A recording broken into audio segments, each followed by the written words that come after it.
Alright, everyone. So, the question of focus was question number 2, which you can see at the bottom of your screen. Hopefully, I got them in the correct place. So, let's talk a little bit about it. So, first of all, the key term we need to be aware of before even beginning a deeper dive into the question is that of spirit matter. So, pretty much, it's the in the quote the book, the stuff, and I like that word. I like that they use the word stuff in the book. It's the stuff that everything in the world, the entire universe, is formed from. Okay, so this term was coined by a man named Teilhard de Chardin. He's a French paleontologist, and his work included pretty much he wanted to understand faith and evolution.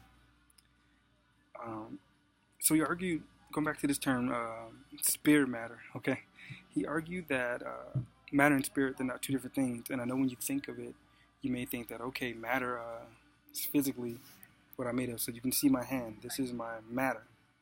Now, this other term, spirit, was defined as what's inside you.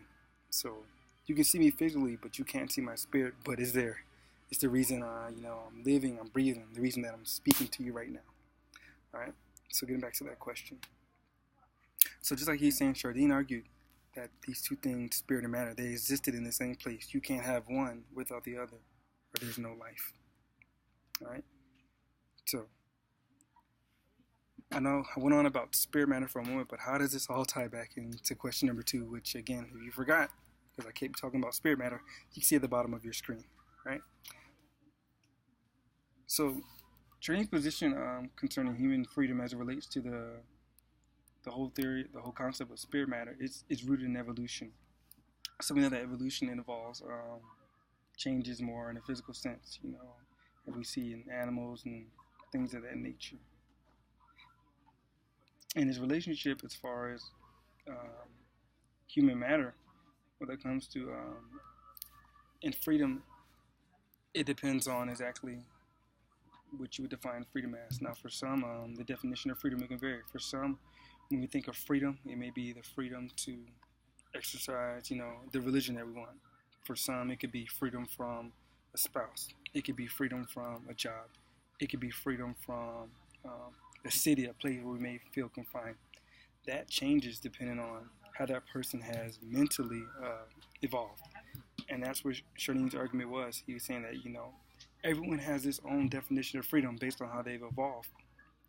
But even though the definition of freedom we may have initially, as we evolve as individuals, that also is going to evolve with our spirit as we change over the course of time.